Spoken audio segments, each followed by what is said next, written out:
Welcome to the Total Soccer Show and our review of the 2025 FIFA World Cup final. Yes, just when we thought PSG would win again, along came their toughest test, Cole Palmer, plus 10. In 85-degree heat, the Chelsea star showed skill and speed and made sure it was PSG who got PSG'd. So, to be champions of the world, all it takes is to spend $1 billion on transfers and for your opponents to wear white so you can picture them as Spurs. The Parisians lost their cool and by the end they were pretty miffed. But hey, at least they didn't have a confused 79-year-old crashing their trophy lift. My name's Ryan Bailey. Joining me today, it's your friend, it's my friend, the Taylor Rockwell. Hello, Taylor. Oh, hello, Ryan Bailey. I have missed you. This is my new favorite idea that Enzo Maresca just had read the Sir Alex Ferguson biography and right before the game said, lads, it's Tottenham. And they were like, oh, cool. Okay, sweet. Never mind. We'll win this game. No problem then. Yeah, it's all about psychology, this game. It's the extra 1%, right? It is as logical of an explanation as anything else, because if anything, I saw this game going the other way and it being 3-0 to PSG. So for it to be as resoundingly, emphatically a Chelsea win as it was, maybe it was that they had been brainwashed and hypnotized into thinking they were playing a team that they more often beat. There we go. Joining us on the feed is Mr. Graham Ruthven, who's wearing, if you're watching on YouTube, it looks like a Chelsea shirt, but surely it isn't. It's not. It's a Sterling Albion shirt. There we are. Hello, Graham. Hello, Ryan Bailey. Good to have you back. Yeah, I'm wearing my Sterling Albion new away shirt that I got at the weekend. I'm disappointed you're not wearing your bejeweled FIFA tracksuit. I thought they'd sent one to every, British music icon of the 90s, so Robbie Williams got his. Yep. Where's yours? Yep. Mine's in the mail still. Okay. Yeah, I'm getting it resized. Yeah. Are you going to give us a few bars of the wonderful FIFA anthem that Robbie Williams sang before? Well, I'm glad you asked. I'm just going to grab my guitar. We'll the first 15 Can you minutes remember anything about that song? Because I can't. I watched the full 4 minutes of it, and there was nothing redeeming about it. Okay, well, we'll get into the spectacle that was the FIFA Club World Cup final and all the accoutrement around it, Graham, but not before we said hello to Mr. Joe Lowery. Hello, Joe. How are you? How was your FIFA Club World Cup final? Good. I was entertained by the game. I'm just so glad that I get to be here on today's show because this is really Graham's Super Bowl. Like this tournament, I think, was purpose built for Graham, despite his initial reactions to it. This final was purpose built for Graham with all of the, to use a Ryan Baileyism, spectacular around it. It's just beautiful. So I'm excited to sit back and relax and just really get to enjoy Graham Ruthven in his element. Graham, yes. I'm looking forward to it. A pre-game show, a 24-minute halftime that was objectively terrible. I'm in. This is all for me. This is my thing. Robbie Williams clearly doing the mental math on, am I getting paid enough for this nonsense spectacle while performing live was a new thing. You could really see him not quite being emotionally singing, looking around at the three-quarter full stadium where no one was really listening to him, and instead filming the Jumbotron. I don't know what that was about, but definitely just felt like, I guess this is enough for the new bathroom, so that's good. You could see him thinking to himself, do more people know me here or in Russia when I performed the pre-opening ceremony gig at the 2018 Russia World Cup? Why do FIFA keep inviting Robbie Williams to these things? It's baffling.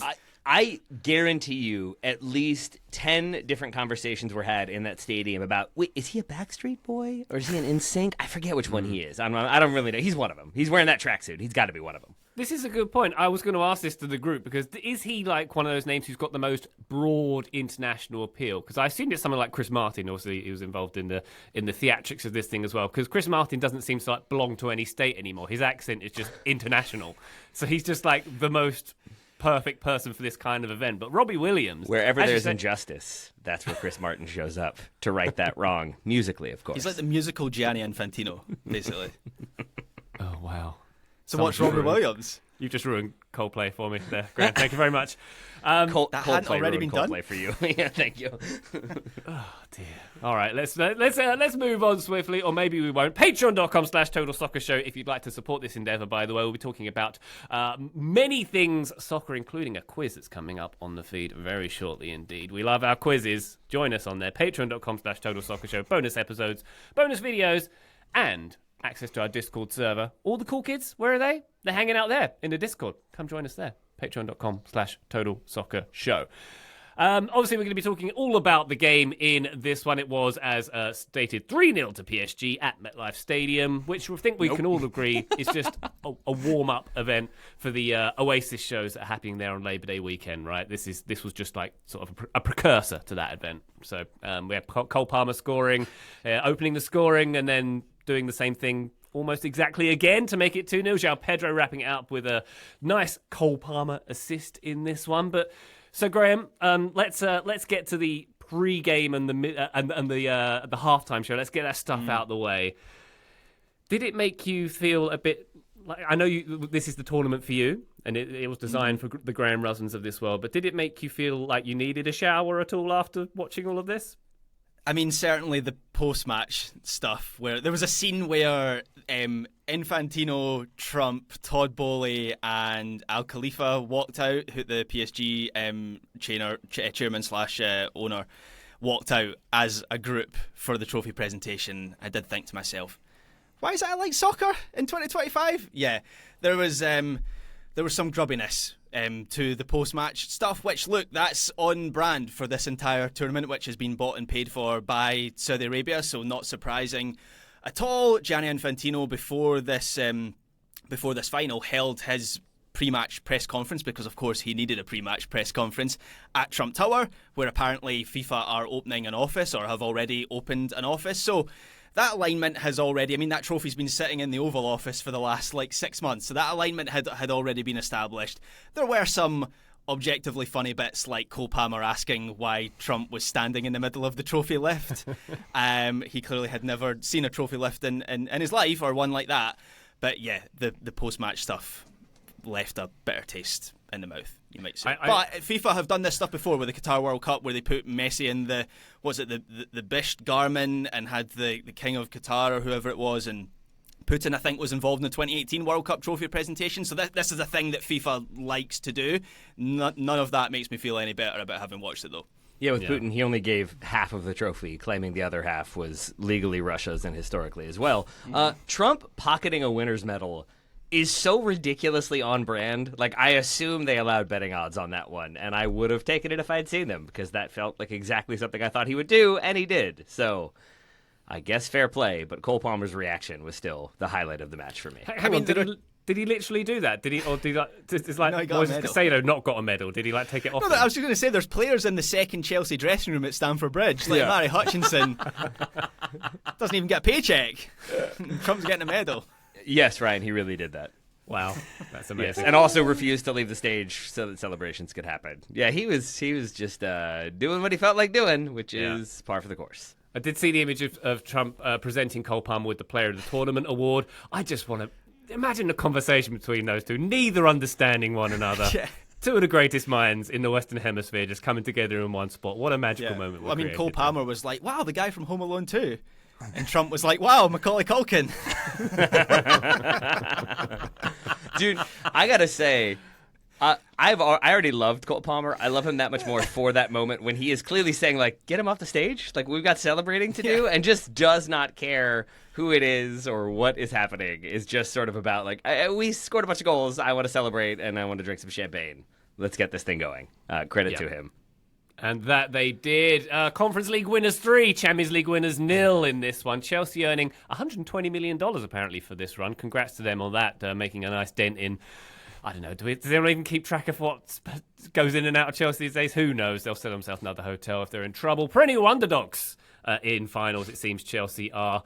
Graham, what do we make of this one and the way Chelsea set up? Suffice to say, most of us, certainly at the start of the tournament, maybe even at the start of yesterday's game, did not expect Chelsea to get 3 unanswered goals against this PSG team. No, not at all. I always thought there was a chance that one team would be 3-0 up at half-time. I just didn't think it would be Chelsea. And we gave them pretty much zero chance in our preview episode that we did last week. So full credit to Chelsea, because that first half performance in particular was something special. And yes, they were pretty clinical with the chances that they converted. I think they also got PSG on an off day. We said that in our preview. To stand any chance, Chelsea would have to get the PSG that lost to Botafogo, and I think they got that. They were clearly a step off their usual intensity and execution. But nonetheless, I thought what Chelsea did in that first half was really impressive, particularly out of possession. Yes. Because that always felt like where this game was going to be won and lost. That's where PSG had just pressed the life out of teams in the Champions League and in this run to the final of this competition. And Chelsea were excellent. They did so much to disrupt them and knock them out of their stride. And this ended up being a real statement by Chelsea ahead of the new season. I think it is irrefutable now that they are heading in the right direction under Enzo Maresca, and some of the signings that they've made as well have really improved this team. Yeah, Graham, talking about the out-of-possession stuff for Chelsea, they were all over PSG in the first 10 minutes of this game. Like, PSG were barely out of their own half in those opening stages. Chelsea pressed so aggressively out of this base 4-4-2 structure where you had Reece James partnering Moises Caicedo in the midfield, which is fun. Modern soccer's fun, even with all the chaos that's happening around this game. That you get Reece James popping up in central midfield in the year 2025 is not new. It just still is a really fun thing. And that was designed to give Chelsea more defensive solidity because of how dangerous PSG are. If Enzo Maresca, who has used Reece James in midfield already in this tournament, he's used him there before, but that you partner Caicedo and James together at the base of midfield gives you more steel. Like, you have two more naturally defensively inclined players. And Reece James did a lot of running. Like, even of those two players, even as the defender, the nominal defender of that pairing, Reece James was pushing high and very, very aggressively up onto the PSG midfield during that high press. You had Cole Palmer doing a ton of defensive dirty work in this game. Pedro Neto tracked back a lot on Achraf Hakimi, and Palmer on his side would go and step forward to Nuno Mendes, right? Because we know that PSG tend to keep Mendes a little deeper in possession. They push Hakimi higher. Enzo Maresca and his wingers, Neto and Palmer, really did adjust to that quite well and clearly had a game plan coming into this match and how to deal with that. And it wasn't just those front players either that were stepping forward and being aggressive. It was Levi Colwill and it was Trevor Chalobah. Those players were stepping hard to Ousmane Dembele. And all of those things combined, PSG never quite settled in for the first 10 minutes. Yep. And then they did, right? Then there's a moment where actually they have the momentum in this game. I don't know if anybody remembers this stretch, but you get that cutback that Doué tries to play to Fabian Ruiz, right? It is. And that gets cut out. And then a couple of minutes later, you get another chance, and Dembele's starting to get into the game. It's a Doué shot in the 18th minute. And then Chelsea score 2 goals, and the game feels over, and then they get a third, and then it's halftime, and then the game is really over. This game was fun. Like, a lot of tactical wrinkles, a lot of momentum swings in the first half, and then, the second half, outside of the hair pull, wasn't exactly must-see. But I really, really enjoyed this game, and Chelsea deserve a ton of credit for putting together the effort on the field that they did and for the game plan that they had going into it. Agree entirely with everything as Joe has said. And to double down on 2 points, I thought the Pedro Neto automatically dropping in to be a left wing back in defense when Hakimi would push forward was so critical, because not only does it deny space out wide to one of PSG's most kind of flexible attackers coming out of the back, but it also meant that, you mentioned Colwill and Chalobah stepping, it meant that Cucurella could also step out and you still had defensive cover there. So there were no real gaps to exploit, but it also meant that when Doué or Dembele would sort of drop deeper, as Joe's outlined, I feel like twice Cucurella is right there and just gives him a shove in the back as he's receiving, and so the ball has to go back and possession is recycled. I think if you told me that one team was going to dominate the right side, I would have gone with the Hakimi Doué duo, that's hard to say, versus Cole Palmer and Malo Gusto. But I also think the Reece James start really allowed them to have so much joy down the right, because James can then slide over and defend kind of in the right half space as needed. Because all 3 goals, I believe, for Chelsea are obviously Cole Palmer involved or creating, but it's also Malo Gusto all 3 times making a determined overlap. Once it ends up with him getting the ball, twice it ends up with him just taking a defender away. But when you still have Reece James behind, who's kind of like defending in his natural position, it allows you to kind of commit those numbers and overload PSG, who were overloaded fairly often in that first half.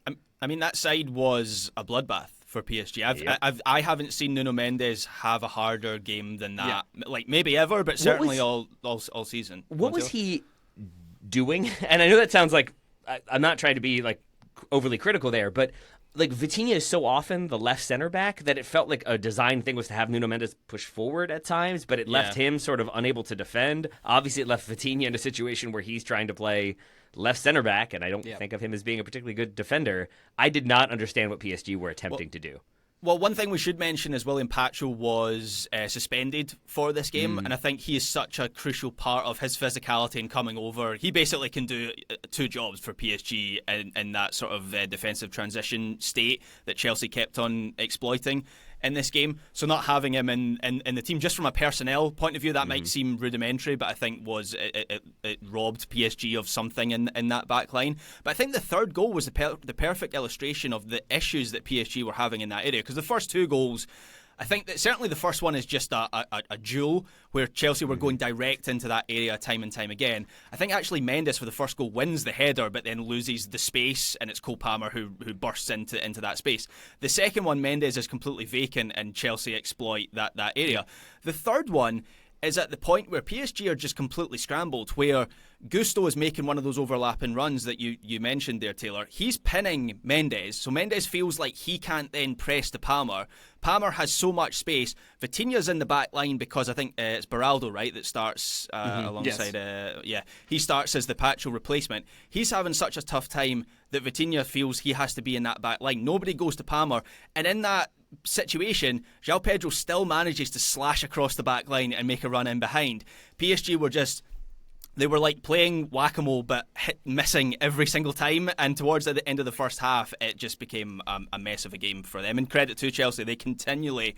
I mean, Robert Sanchez had the best distribution game that I have ever seen him have. I didn't think he had those long passes in his arsenal. I've been really critical of Robert Sanchez, but time and time again, to the left and the right, both sides, Chelsea kept on turning PSG and then just pressing the life out of them in that first half. The second half, they kind of dropped off, which was understandable given the conditions and the fact that it's difficult to do that for 90 minutes. But yeah, really impressed with what Chelsea were able to do to PSG in this game. Absolutely so. More on that and perhaps what PSG did wrong in this game after this quick break. Join us then. Total Soccer Show, welcome back to our review of the Club World Cup final.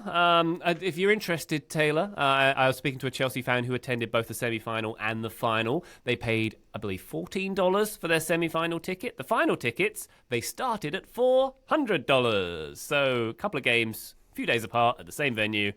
Bit of a discrepancy there. But you did get a 24-minute long halftime show that no one wanted. So that's worth at least $200 right there. That's true. That's where all the money goes, indeed. Or something like that. Now, Taylor, coming back to the...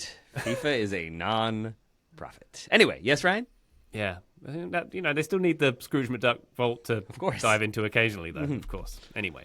Coming back to the sporting side of things, Taylor, I think part of me wondered whether Chelsea surprised PSG with the pressing they did, and just trying to be quick to everything, trying to be quick to win the ball, trying to be quick to put it into space behind them, trying to be quick to break PSG's press as well. It felt to me like they were defying PSG's expectation of what a team like Chelsea would do in 85-degree New York heat and humidity. Yeah. I think that's a very valid point and a very good way of explaining a good aspect of this game. Because even the Vitinha thing that I mentioned, it feels like a PSG team that we're setting up to have a lot of the ball and to basically expect Chelsea to defend, like very hard-nosed defending, and then maybe try to play on the counter. But I think there was an expectation for PSG that they were going to have to pick apart Chelsea. And so you keep Vitinha deeper to help him kind of pull some strings. You have like late arriving runs from your midfielders with attackers dropping in. All of that feels like ways to get at a team that's going to be kind of very static and very resolute in their defense. And so if that is your game plan, if that is what you're expecting, and the other team comes out and punches you in the face and comes at you and makes your life difficult, and almost like Cole Palmer has the Raheem Sterling moment in the first half when he shoots in like the 10th minute, and I thought for all the world that had gone in, similar to Raheem Sterling in 2014. I think? I was so confused. That's right. Right, because nobody celebrated, and I was like, okay, I guess it didn't go in, but it sure looked like it did. Like Maresca on the sideline, he knew straight away it hadn't gone in. Yeah. I was like, if I was standing on the halfway line, I would have 100% thought that was in. Ryan's shirt would have been off already. By the time that ball hit the back. I'd be knee sliding down by the corner flag in no time. So there are those moments where I think they were just a little bit stunned, PSG, by that aggressiveness. And there's another moment shortly thereafter when Chelsea play through the get attack. I think it leads to a blocked shot in a corner, and you see Marquinhos turn and yell at Beraldo like you've got to be better, you've got to do more. And Beraldo is facing away from camera, so you can't see what he says, and he's Brazilian. Marquinhos is Brazilian, so I'm not sure I would have understood it, even if I could see his mouth. But it was very clearly like, what do you want me to do? Yeah. And Marquinhos kind of turned and shrugged and was like, more. But there was no real solution. There was no real way of dealing with what Chelsea were doing, I think, on the field, because they were so overwhelmed. And I think, again, that's a credit to Chelsea that for the entirety of that first half, they kept that intensity up. They kept causing problems, and they never really relented, so that by halftime, it felt like, barring a miracle, massive turnaround, and Chelsea kind of fully taking their foot off the pedal, this is going to be Chelsea's game. It's a testament to PSG that I thought there was still a chance that they would pull 3 goals back, and obviously they did not, which is, again, a testament to Chelsea. Yeah, Chelsea punched PSG in the mouth. Ryan, I think your framing there is exactly right. You could see that in a couple of different ways. Taylor, that moment between the center backs that you highlighted there is a great one. There's a moment where we get a close-up of Nuno Mendes in possession for PSG in the first half, and his body language is not great, which understandable after having the half that he did. But also he is clearly frustrated with PSG's inability to play through Chelsea and their really man-oriented defensive structure. We talked a lot about Chelsea's pressing higher up the field. They were also really man-oriented and very aggressive, trying to get up out of the mid-block when they dropped a little bit deeper. So we saw some visible frustration and confusion from PSG, which is not a normal thing. We also saw some adjustments from the players midway through the first half, and the one that I picked up on is Ousmane Dembele started up top as the number 9 in this game. And I think I referenced it earlier. When he drops in, it was often Chalobah in the first 15, 20 minutes of this game. Chalobah went right with him. Like he was tracking him hard, high at the field, much like Fluminense did to Nkunku and Palmer in the semifinal. You had a lot of aggressive, man-oriented defending from Chelsea, and that was frustrating. Dembele, who I don't think had his best game, even though he did architect a couple of those early chances or half chances for PSG. But Dembele then started not just to drop deeper and deeper and deeper from the 9 spot, he started to rotate wider, right? Because if he can get wide on that left side for PSG, or at least into the half space, all of a sudden it's not so easy for Chalobah. It's not so clear-cut where the center back steps up to play the striker. Instead, all of a sudden it's, well, is Gusto going to get him, or am I going to get him, or who's picking up Dembele? And Dembele got on the ball in some of those moments, but still it wasn't enough for PSG, who I don't think ever fully keyed into the fact that they were being defended so aggressively in a man-oriented fashion. And generally speaking, when you're up against man marking, the way to beat that is you want to have someone check hard to the ball, drawing the defender out of space, and then send an off-ball runner into that space that's been vacated, right? That's what you see oftentimes when teams are up against man-oriented defenses. And we saw some of that in this game from PSG, but it turned out to be just a little bit too little, too late, and I think too little more than anything. Graham, we have emphatic proof that this PSG team are fallible at this point. Do you think there's any lessons that PSG's opponents in Liga and in the Champions League next year will take on from what happened here?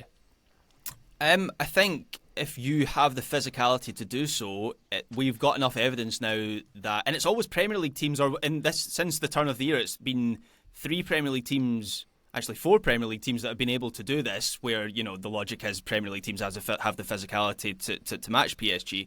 If you can press them, then do it. Like, because we saw Villa do that in the second leg at Villa Park. I mean, the way that Villa did this exact same thing, where they went direct into those sort of wide areas, and then they pressed them, and they kept PSG in those parts of the pitch, and they really almost turned around that tie. I think Arsenal did something similar, although not quite as direct in was it the second leg at the Parc des Princes, the first half of that game, where it really felt like that semi-final was active. And then, of course, Liverpool, who, you know, they're maybe not quite as I was going to say one-dimensional, but that sounds like a criticism of what Chelsea did in this game. But they're a more varied team than maybe all of these teams that I've mentioned. But the Champions League last 16 tie as well, they went toe-to-toe with PSG in terms of their intensity and their pressing. They became within a penalty shootout of knocking them out. So, yeah, I think if you can activate the space and behind the fullbacks in particular, that seems to be a real, not a weak point, because obviously that's part of how PSG play, is they want to get those, as a decision that they make, is to get Hakimi and Mendes forward. Obviously, saying it and doing it are two different things, but Chelsea managed to do it in this game. And I mean, their midfield, for me, that was maybe the most striking thing, was seeing how Caicedo in particular was just able to disrupt what I think is the best midfield in the world at this point, Vitinha and Neves and Fabian Ruiz. And sometimes it was scrappy, but Caicedo was just able to get in there, and that's what was needed. And Vitinha was trying to drop a little bit deeper, but he couldn't progress the ball in the same way. PSG never had like a reliable source of chance creation in this game, which is so unusual for them. They had 2 shots inside the box in the second half, when Chelsea actually dropped off a little bit, and so you would think, okay, well, at least they're going to have some shots with, or some chances, some from like crosses into the box or whatnot.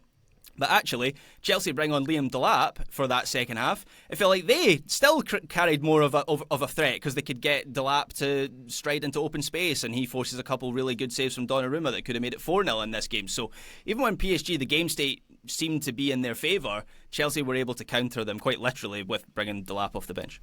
Yeah.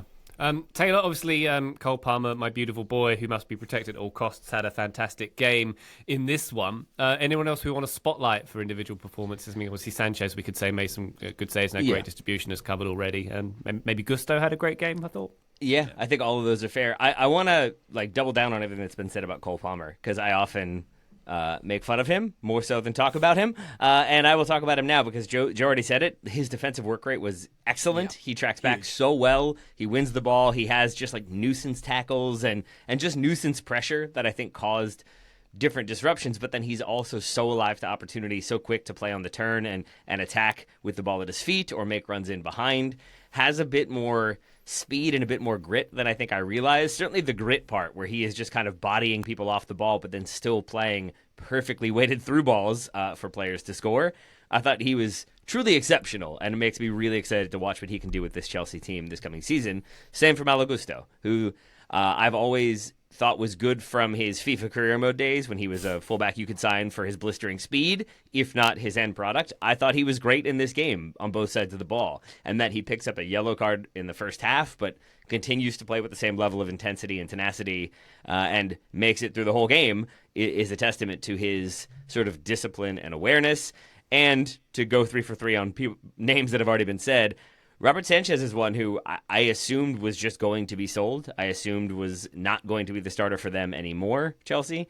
And maybe that will end up being the case, but I thought specifically in the first half, he was exactly what you need that goalkeeper to be. His distribution was good. He went direct on occasion. He also went direct when it was just sort of we're not going to mess around with this. PSG have numbers committed. We're going to lump the ball long, let them reestablish possession. That's fine. But make them have to drop off to get the ball, and everybody kind of shifts back. And I thought there was an awareness to when to go long versus when to try to play short. And in the first half, there's a moment when there's a ball over the top, I think for Fabian Ruiz, which was a recurring thing for PSG, that they would finally get somebody in on goal, and it was Fabian Ruiz, and everybody caught him pretty quickly. But Sanchez is off his line there and clears it maybe 25 yards from his own goal. But I think I talked about this with some of the U.S. Goalkeeping performances this summer. If nothing else, you just want a goalkeeper that makes you feel like he's got things covered. He's going to be consistent when he comes off his line. He's going to be consistent with his saves. He's not going to present any opportunities on easy saves that then maybe let your opponent gain some momentum or let them get a feeling that they can be back in this. I think he's a little less solid in the second half, but that's kind of by a high standard from the first. So overall, I thought it was an exceptional game for him. Can I offer a word on Joao Pedro as well while we're at it, or Joao Pedro, depending on where you want to go with it? He was amazing in this game. That flick to Cole Palmer for the shot that we already talked about that goes wide that we all thought went in. That might be my favorite singular soccer action of this entire game, and honestly, one of my favorite moments from the summer of soccer that we've all been experiencing. It's absurd. It is so casual and so effective. And I think if you want to sum up why Chelsea have brought him in, that is one of, the 3 sequences from his time already with Chelsea that I would bring up. His ability to link play is, I think we're already seeing it, elite. And we've already known some of that, right? We knew some of that at Brighton. We've seen him do some of these things before. But to see it translate so quickly with Chelsea is legit impressive. And that moment is so good from Joao Pedro. Other moments in this game that really, or other themes from this game that really stood out to me from Pedro. One of them is his ability to play off the line, right? No, I'm not talking about the final action, right? That's what this is. That's what the flick to Cole Palmer is. It's the final action. But his ability to, sort of like I mentioned with Ousmane Dembele earlier, right? Where they have, roughly similar interpretations of that number 9 role. It's his ability to play off the defensive line to then force you to make really difficult decisions. And with your positioning, maybe he goes, Joao Pedro, and moves in between center back and fullback, or maybe he moves between center back and midfielder. He's forcing PSG in this game. He's forcing Fluminense in the semifinal to make all sorts of basically impossible decisions, right? Really impressive. The last thing, I know we mentioned it with Palmer. Taylor, you talked about it with Neto as well. The defensive contributions from Chelsea's nominal attackers in this game were so good. You don't win this game in this fashion without that. We talked about it with Palmer. We talked about it with Neto. Joao Pedro was in that bunch as well, right? Where he is so willing to do the dirty work and not just track back, but also to lead the line of the press with really effective angles, right? Where he's cutting off access into central midfield. He's part of the reason why Vitinha and Fabian Ruiz and Joao Neves had so little joy in this game, because he is making life miserable for them, along with Caicedo, along with Reece James. I mean, really, Chelsea functioned as such a cohesive unit. And pressing-wise, I don't know that you can get a whole lot more out of a 9 than Chelsea got out of Joao Pedro in this game. I've been really impressed with him so far in 2 games. Yeah, I really like Joao Pedro, and I know it's only been 2 games, but I really like what he gives Chelsea. I'm glad you mentioned the Dembele comparison, Joe, because I can't remember who it was, but someone on Blue Sky during the game, they overlaid Pedro's heat map and touch map with Dembele's. And they were like remarkably similar, and I hadn't quite joined those dots before, that the role that they play is relatively similar. And I just think he's an all-round attacker, isn't he? Like, he can play in a number of different positions. He can drop off the front line, as you mentioned there, Joe, and like create different situations. But even when you get him through on goal, like Chelsea did in this game, he finishes that off with like an incredible little dink over Donnarumma. And I thought to myself, man, if that's Nicholas Jackson, and I like Nicholas Jackson, I don't know if I trust him in that situation more than Joao Pedro. And actually, it feels like Nicholas Jackson's being squeezed out at Chelsea when you consider that Delap comes off the bench in this game. And every so often, you get a player who, I wrote a piece for FotMob when Chelsea signed Pedro, and I said, look, I like this deal. But certain players just step up when they have better players around them. I think of like Sadio Mane, when he joined Liverpool, just all of a sudden became a tier 1 player. And yes, it's 2 games in, it's the Club World Cup, so I'm tempering this. But it is a question in my mind, is Joao Pedro about to make a similar leap? Because he's looked incredible for Chelsea in the 2 games he's played. Graham, how much do you think Arsenal will have to pay to sign Nicholas Jackson? I presume it's some sort of subscription that they have. So this year they're getting Noni Madueke. Next year they'll get Kepa. And Kepa, yeah, yeah.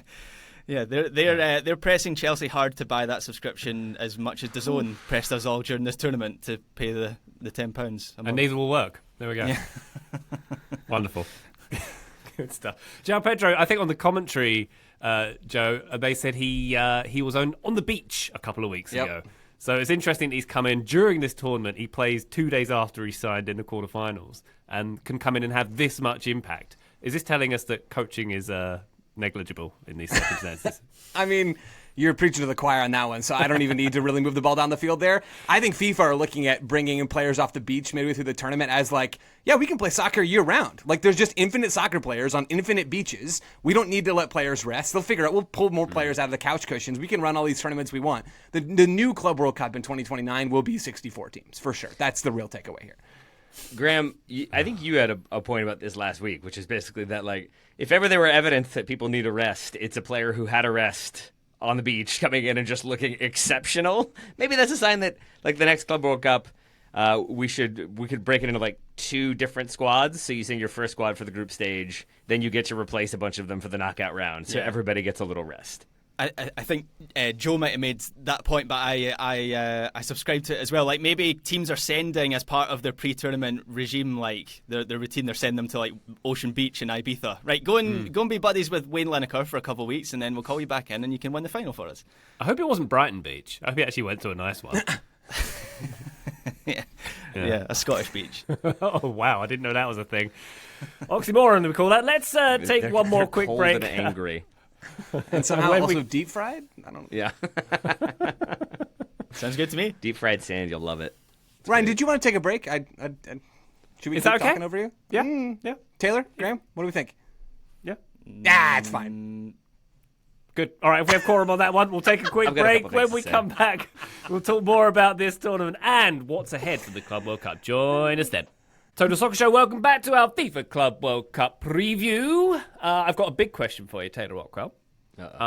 This tournament is to determine who is the best team in the world.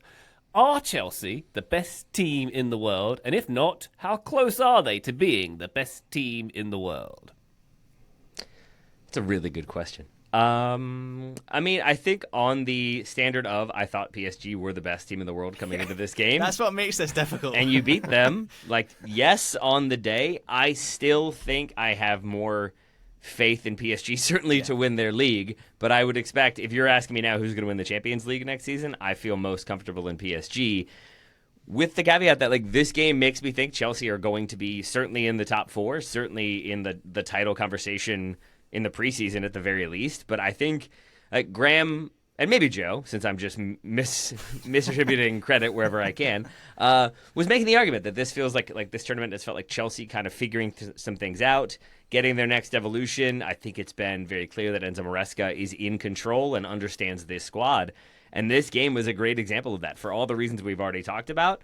But to like double down on one more, the introduction of Liam Delap and him looking like pretty dangerous. Like as soon as he's on the pitch, he has 2 good chances. He doesn't take either one of them, obviously, but it feels like he's going to give them a different but still very strong, literally and figuratively, option. It feels like they will be able to probably sign another player or 2 because it's Chelsea, but it just seems like they have depth in areas they need. They have different looks, and they have a team that understands exactly how to play and a manager who is capable of making adjustments in terms of the pregame, but also in-game to make sure that everything is going the way they need it to. I have a lot more faith in this Chelsea team than I did before this tournament began. Yeah, totally agree on all of that, Taylor. PSG for me are still the best team in the world just because 90 minutes where it felt like they sort of hit the wall and the game state went against them doesn't really change what I've been saying about PSG for basically all of this year. There's just a bigger sample size that we have that says PSG are better than Chelsea. I understand after Chelsea just demolished them 3-0, that might be a difficult point to digest, but nonetheless, I stand by it. I absolutely believe that Chelsea, they're making a couple evolutions right now. And there was a period last season when things seemed to be coming off the rails a little bit. They had that excellent first half of the season where, remember, people were talking about them being an outside bet for the title. And then they became a little bit too predictable and their attacking numbers nosedived. And there was a point when I thought they might be looking at another managerial change coming into the summer. They have now come through that, and I think we're now seeing more of the team that they want to be with different attacking options depending on the task. So, to your point, Taylor, about like Liam Delap, they've got quick transition forwards. They've got players who want to have the ball in deep areas. They've got physicality in midfield. They have the ability to go to a back 3. There's tactical flexibility. They still haven't integrated Jamie Gittins. A big part of this summer's strategy was they wanted a right-footed left wing dribbler to give them that option as well, and they decided that player wasn't Jadon Sancho. They moved him on. So it feels like Chelsea previously were in a, and I don't mean for Man United to take a stray here, but it felt like Manchester United and Chelsea were in the same bucket where it was like, where do you even start building a foundation for this team? Now Chelsea are in the situation where the foundation is there. They're now dropping solutions into individual areas of the team, and that is a much easier place for them to then make the next step. And so I don't know whether it's too early to expect them to challenge for the Premier League title, but yeah, I think they're on a pretty good path at the moment. I think it's a good start of a comparison, like for Manchester United. I think where I would disagree is just that I would much rather have had Chelsea's problems of they have way too many really good players who are all on high wages and all cost a lot of money. But I think it was like always going to be a difficult task for a manager to come in and figure out the core 11 and then maybe like the first few players off the bench, but then also help facilitate a clear out. And so I think I've always felt like Chelsea had like not an easy road, but an easier road when you have the amount of talent they do. It's just sort of how do you get rid of some of the egos and get rid of some of the people who feel like they should be starting but aren't. And in that way, I think it's a massive credit to Enzo Maresca that he has sort of figured out his best team and then his best rotation options and still kept depth and still has pretty much the entire team ready to fight and ready to execute the game plan. So I think like they've always had more depth, Chelsea, but I think at times when, like to Graham's earlier joke, they have people getting dressed in the hallways and other locker rooms because they have too many players. I think that has been the really difficult one that they seem to have come through fairly well. Yeah, I think that's a good nuanced differentiation between those two situations with Man United and Chelsea, Taylor. At the same time, I made a lot of fun of Chelsea, and I'm not going to repent from that. Yep. So credit to them for what they've done. I think we were all probably wrong about them. Although you can still have arguments as to whether or not their business strategy has been effective, and I won't claim to be an expert on their financial situation. So I'll move on from that. But to stem all the way back to Ryan's question about does this make Chelsea the best team in the world? No, it makes Ipswich Town the best team in the world. And Ben Wright, I think, posted this. Ipswich, of course, beating Chelsea 2-0 back in December. Chelsea then beat PSG. Bada bing, bada boom. You're there, right? Transitive property. That's clearly not how this works, and is also then my sort of answer to this question. Graham, you summarized it well. like one result does not a new automatic best team in the world make, especially not in a Club World Cup tournament that we still don't exactly know how to rate in the global context of all these other competitions. I think Reece James said it really well on Friday, and Henry Bushnell had this in a piece for Yahoo. Reece James was asked basically the question that you just asked us, Ryan, before the game. And he said, quote, "I think that's a big statement. If we win on Sunday, we were probably the best team on the day. Does it make us the best team in Europe? I'm not sure. We're striving to get there. Whether one game decides that, that's probably up for you to decide. I think as a collective, we've all decided that no, one game does not decide that. But I completely agree with everything that's been said on Chelsea and their rising stock. I think they have put together a really impressive squad. I think they have put together a really, really strong, cohesive identity that clearly, and again, I keep banging this drum, the Cole Palmer defensive buy-in thing has been one of the biggest things that I've taken away from the Club World Cup. His ability to not just blend into the structure and to blend in as a body defensively, but to be a legitimate proponent of what Chelsea are doing in basically every phase is huge. So I think Chelsea are probably my biggest risers from this entire summer, which is about as cold a take as you can get for the team that just blitzed the European champions. But still, I think we're all seeing what Chelsea are building towards. And Graham, you talked about maybe it's too early, or I don't know if they're really in the Premier League title race, or maybe you said favorites. Excuse me, I don't remember exactly the word that you used. I'll just say this: I think they're in the conversation, and I've been really, really impressed by them. Yeah. Graham, anything more we can say about PSG? Any concerns we have for them? Obviously, a young and exciting team. Has this derailed them a little bit? My theory, Graham, is that this PSG team lost their heads. Luis Enrique, I noticed, was wearing shoes. He's probably best when he's earthing and he's more connected to the ground. It. So maybe the temperament would have been different if I don't know, he wasn't in retrograde or whatever we're going to say. Yeah, I did enjoy Lucho after the game coming out in the press conference and saying, these are the scenes in soccer that you don't like to see. It was you created the scenes. You're the one to blame. Yeah, I don't know what was going on at the end of the game. Chris Martin, actually. Sure, yeah, Wait, well, can you all? What happened? He sort of, he didn't punch, but he threw an arm into the face of Joao Pedro. He put his hands on Pedro's neck, right? Yeah, on his neck. Yeah. So there was some sort of. So it's Joe's favorite Tim Robinson moment of Luis Enrique afterwards in the hot dog outfit saying who. We're all trying to find the guy who did this. We just don't know who it is, but we're trying. To answer your question, Ryan, no, I'm not worried about PSG at all. I think on when was that, Friday's episode, Thursday's episode last week, I said every so often you get a team that takes the game to a level that you just can't really envisage anyone beating them. Well, I can now envisage that better, but after Sunday's game, but I still stand by they're the ones setting the precedent at the top of European football, and if anything, I look through their team and I struggle to think where they can really improve. Maybe Donnarumma is not great in distribution. Maybe a cheeky bit for Robert Sanchez after this game. But I hear Andre Onana's probably available. He's pretty good. Sure, yeah. Along with Marcus Rashford and Jadon Sancho and Garnacho and all the rest of them, yeah. What are the centre backs PSG would have scooped up 3 of those in the past, but maybe not now. But yeah, they've got nothing to worry about. They don't even need the money, PSG, from that point of view. It's all good for them. Yeah. Taylor, our closing thoughts on the Club World Cup as a whole. I think we can say it had a lot of positives. FIFA have told us that over 2.4 million fans attended games. 22 of the games had over 50,000 people there. And I suppose there's some objective ways you could say it's been a success on the field as well. Thank goodness they're here to review their own tournament, by the way. Yeah. With these nice press-approved lines they've given us, that one is very useful indeed. But obviously, there are, Taylor, issues with players not getting a rest. The UEFA president, Alexander Seferin, was absent from this one. Concerns about FIFA's incursions into the club game. There's some tension going on there. Was this whole thing a worthwhile exercise? And are you looking forward to 2029 or maybe 2027 if they get their way? Oh boy, is that what they're trying to do every 2 years? You'd think so. No, not really. I think that's largely because it's 4 years away and there's infinite amounts of soccer, or seemingly infinite amounts of soccer to watch between now and then. But I do think, to end on a bit of a downer, I guess, I think this is a tournament that we largely don't remember. I feel like maybe a couple months from now, I'll be like, oh yeah, remember when Chelsea beat PSG? That was kind of crazy. And if this game had been closer, I'm not sure how much it would loom large in the memory. I think there will be moments and maybe individual games and individual performances that stand out a little bit longer. But I think in my opinion, some of the confusing aspect of where to stream and when, if you don't have, like Fubo has a blood feud with TNT, I guess, and TBS, so you couldn't watch any of it on Fubo, which is how I usually would watch stuff on TV. So it made being able to watch some of the games difficult. I assume that's the case for a large number of people who would have otherwise watched if it were on cable or a streaming service that was a little bit more accessible.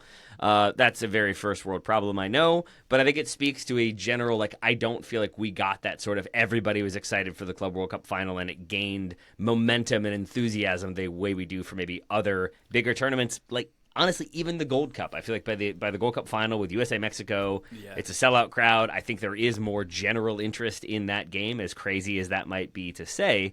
And so I think for FIFA, it will be seen as a success because, hey, we had a tournament, there was a champion, people came, and now we can build on it. But I certainly don't think it was maybe the sizable splash that they would have hoped for that could then generate that enthusiasm for maybe every 2 years, but maybe every 4 years. I think they'll keep going. I think Joe's right. They'll probably expand it. But I don't think it's a tournament that I'm going to, like, be bouncing my grandkids on my knee talking about.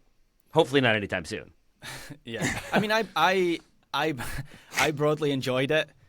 What I will say is it was a very uneven tournament, and I don't just mean in terms of the quality. That's not a shot fired at Auckland City. I mean in terms of the narrative and the energy of the tournament as a whole. The latter rounds, for me anyway, felt very different to the group stage, which I enjoyed immensely for the vibes. But you know, we were watching, like, the group stage for me was all about the non-UEFA teams. So I loved watching Flamengo and Mamelodi Sundowns and Urawa Red Diamonds and that game against Inter Milan that they nearly won. So that's sort of what I will remember from this tournament. But yeah, the latter rounds with the all-European ties felt a little bit ICC-esque.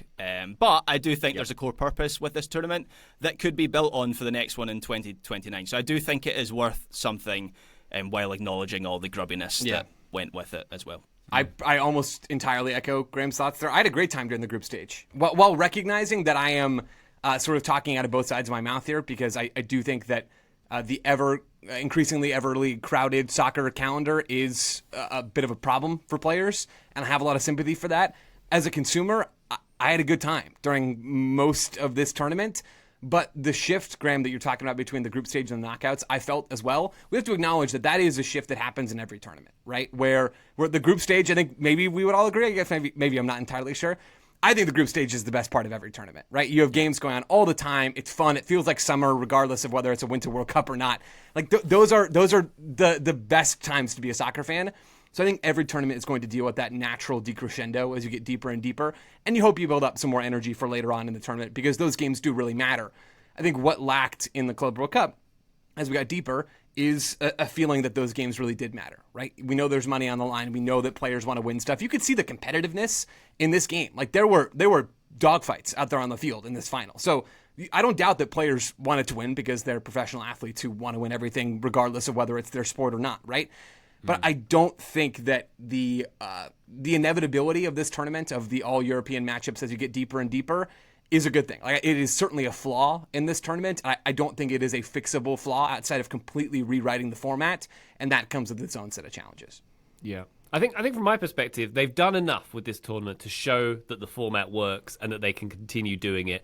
And I think they've done enough that in, say, 20 years, this will be a much more important part of the calendar than it is now. But right now, I feel like this tournament it almost has an image problem. I watched most of this tournament in the UK where it had zero impact. Of everyone I spoke to and everyone I met, I think I met one person who was following the tournament. The Chelsea semi-final against Fluminense.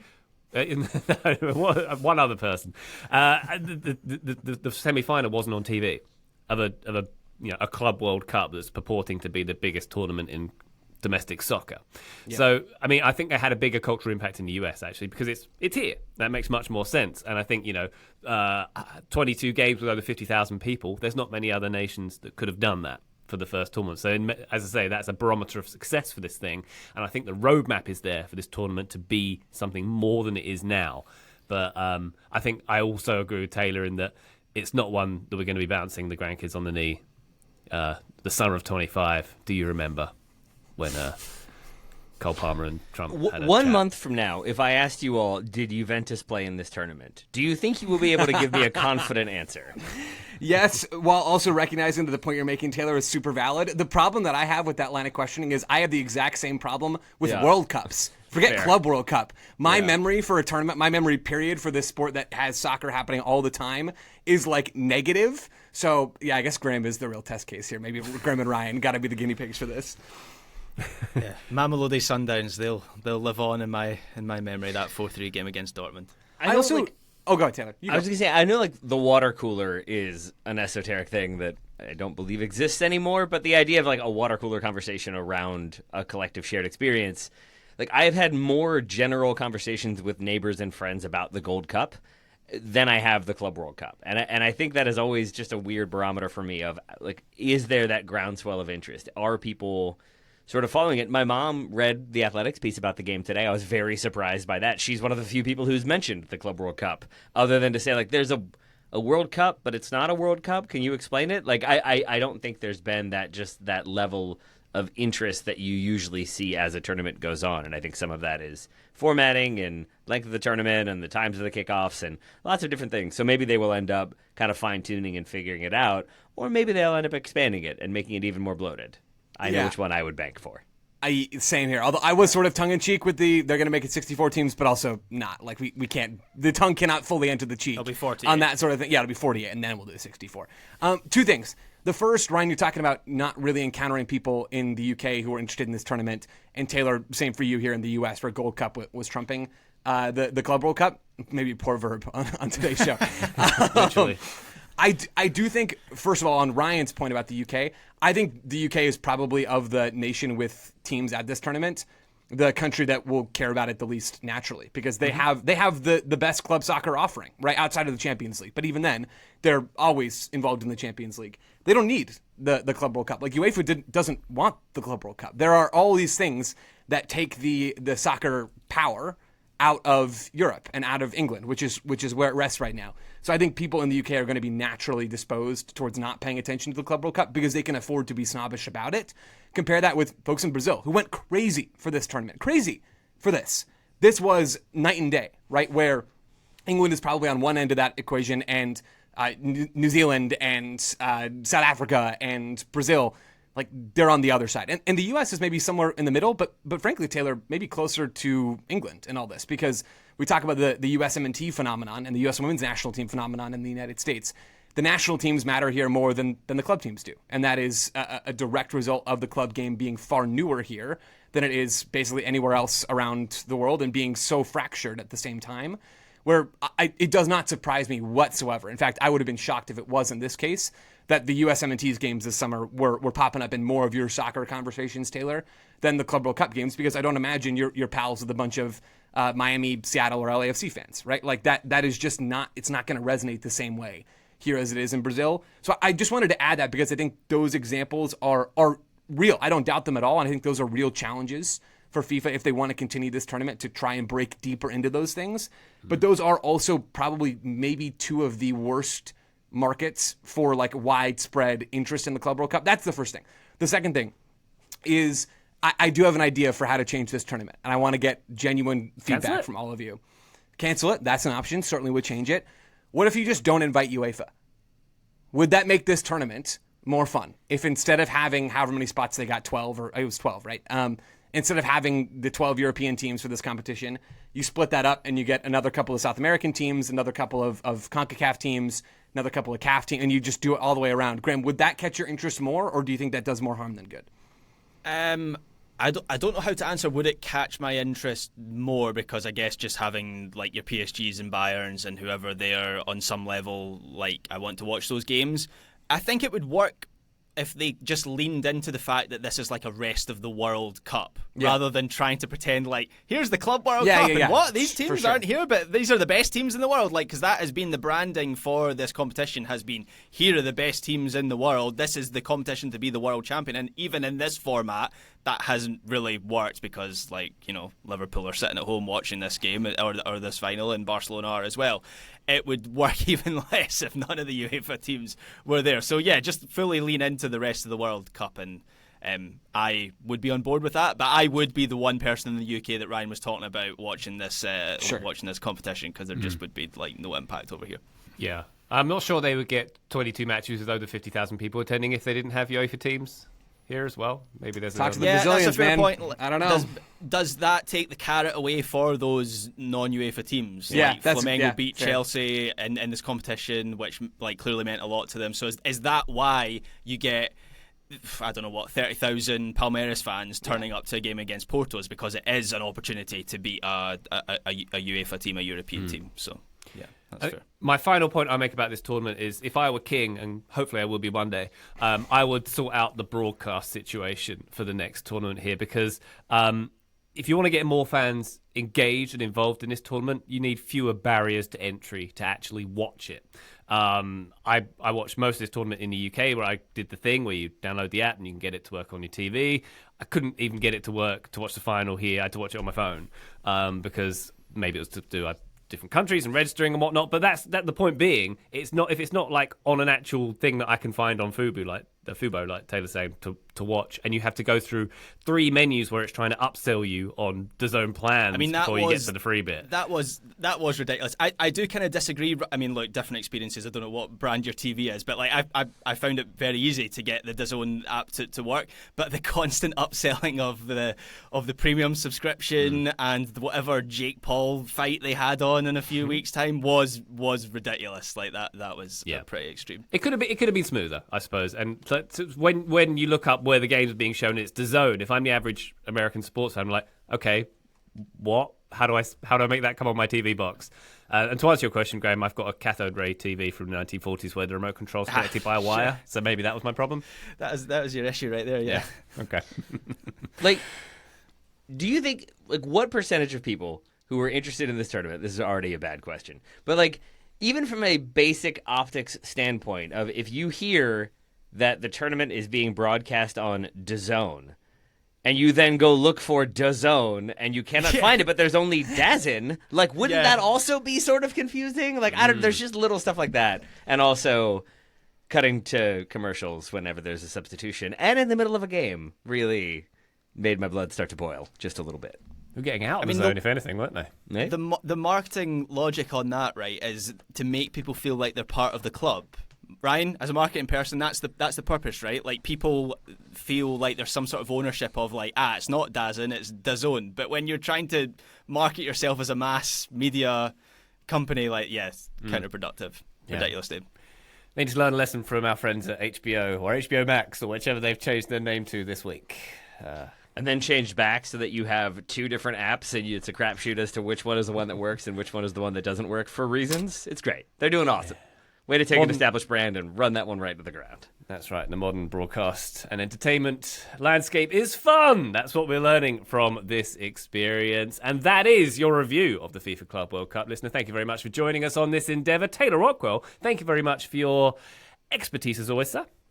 Thank you, my friend. Lovely to have you back. I hope Oasis was as wonderful as I know it was for you. You know it was. You know it was worth it. But I missed you very dearly, and I'm glad to be back too. Joe Lowery, thank you very much indeed, sir. Hey, thanks, Ryan. Glad you're back. And thank you very much, Graham Ruthven. Pleasure as always, my good man. Thank you, Ryan Bailey. And listener, thank you the mostest for joining us on this here feed. We'll be back very shortly. Remember, patreon.com/Total Soccer Show if you'd like to support us and get bonus content. But for now, bye!